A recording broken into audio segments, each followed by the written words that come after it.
Nick and Alfred were identical twins who grew up in a small village in Nigeria. Their father, Chief Ade, was a wealthy and respected man in the community. He owned many properties and businesses which he hoped to one day pass down to his sons. When the twins were 18 years old, their father suddenly fell ill with malaria and passed away shortly after. In his will, Chief Ade had declared that his firstborn would inherit all his wealth and property after getting married. Alfred, being the younger twin by only 3 minutes, would receive a small sum of money, but nothing compared to Nick's fortune. This caused bitterness and resentment in Alfred's heart. He felt it was unfair that mere minutes separated him from claiming all that he felt should rightfully be his too. So after their father died, the twin brothers slowly grew distant and eventually lost contact, each going their separate ways. 10 years later, Nick had established himself well in Lagos. But now, in his late 20s, he felt increasing pressure from his aunties and uncles to get married so that he could fully assume control of his inheritance, as his father had wished. So, Nick began attending various social events in search of a suitable wife. He dated numerous ladies, but none quite captured his heart. Until one evening at a friend's wedding, he locked eyes with the most beautiful woman he had ever seen. Her name was Livian, and she seemed to embody everything Nick had been looking for. After working up the courage to approach her, the two hit it off right away and began dating soon after. Undisclosed to Nick, his twin brother Alfred had become involved with a dangerous gang in the Kano underworld after they were separated as youths. Alfred harbored bitterness over what he felt was an unjust inheritance going entirely to his brother.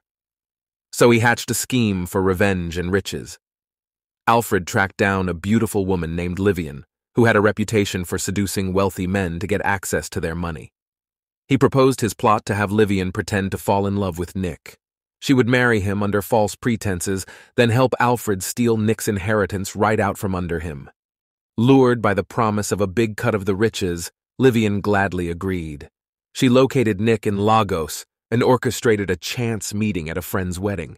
Livian turned on her charm full force, quickly seducing Nick into thinking she was the woman of his dreams come true.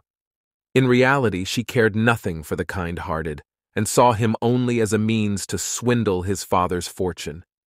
Nick was over the moon to marry his Livian right away, but his family and uncles urged caution. First, have her become pregnant before tying the knot, they advised. This would secure the lineage and legacy of Nick's inheritance. Livian hid her rage and frustration at this suggestion, which would majorly complicate her scheme with Alfred. But keeping up appearances, she agreed to Nick's wish to try for a baby first.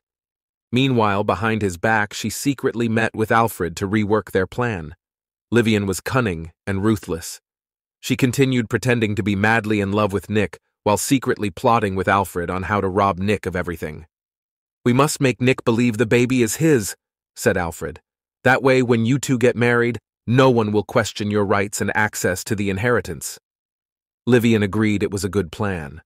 But privately, she harbored her own schemes to cut Alfred out too when the time was right. So for months, Livian skillfully played the role of a doting pregnant fiancé. Meanwhile, she and Alfred orchestrated bogus property deals to slowly siphon off Nick's wealth behind the scenes. Finally, the big wedding day came. Livian feigned glowing joy as she walked down the aisle toward her beloved Nick and the immense fortune that would soon be hers. The newlywed couple left for an elaborate European honeymoon right after the celebration. While they were away, Alfred made his boldest move yet, filing deeds transferring ownership of 3 of Nick's most valuable properties into his own name. When the unsuspecting couple returned a month later, Nick was stunned to find legal notifications that he had lost part of his real estate holdings. He confronted Livian, but she burst into tears pretending to have no knowledge of what happened. Deep down, though, her respect for Nick eroded even more. She saw him as pathetic and weak, unfit to oversee the family fortune. Livian decided she would cut ties with Nick once the last of his money was drained. Then she and Alfred would share the spoils and part ways, or so poor Alfred thought. Livian still planned to get rid of him too when the moment was right. Nick was distressed about the stolen property deeds. He decided to travel back to his hometown village to clear his mind, and also inquire discreetly about who may be behind this betrayal. In the village, Nick stumbled upon some shocking revelations. Eyewitnesses recounted seeing his own look-alike twin brother Alfred lurking around in secret meetings with thuggish men. Nick suddenly realized the truth, that his dear Livian must have conspired all along with Alfred, her pretending romance, hasty marriage, and fake pregnancy just an elaborate ruse to rob him blind. Overwhelmed, Nick had a mental breakdown. The villager elders felt sympathy and revealed to him a stunning secret, that his inheritance may not have been Alfred's alone. Back when their father died, customs dictated that the children also inherit any debts owed at death. Chief Ade had huge unpaid gambling debts that Alfred should rightly share half of. This news gave Nick renewed determination to fight for his birthright. Meanwhile, back in Lagos, Livian grew increasingly brazen in her lavish lifestyle paid for by stolen money. At fancy restaurants, she openly flirted with other men in front of the household staff she treated poorly. Alfred demanded a bigger cut for himself from each scheme, which Livian hotly refused. She alluded to having him eliminated if he kept causing trouble. The web of lies and intrigue grew deeper.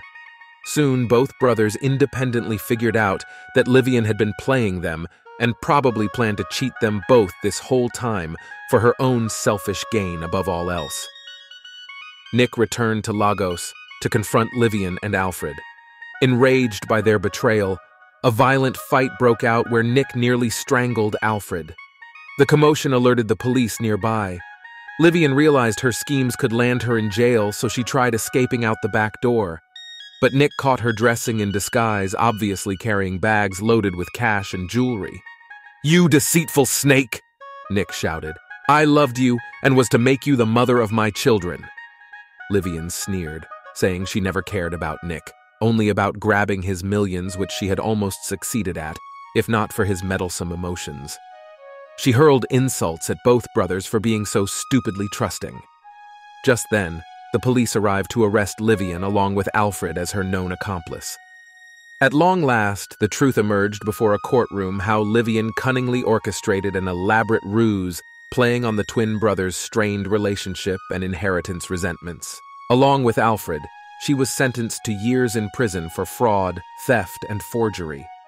The judge ruled Nick the sole rightful heir, but allowed him the choice to share a small portion with Alfred, who had realized his mistakes under Livian's toxic influence. The brothers reconciled and regained their lost closeness. They devoted efforts to legally regaining all stolen assets and properties. In the process, Nick met a kind lady named Amina through the lawyer's office, who had an excellent head for business and finance. Unlike tricky Livian's charm, Amina's care for Nick seemed sincere. Perhaps this time he found the true lifelong partner that had eluded him before.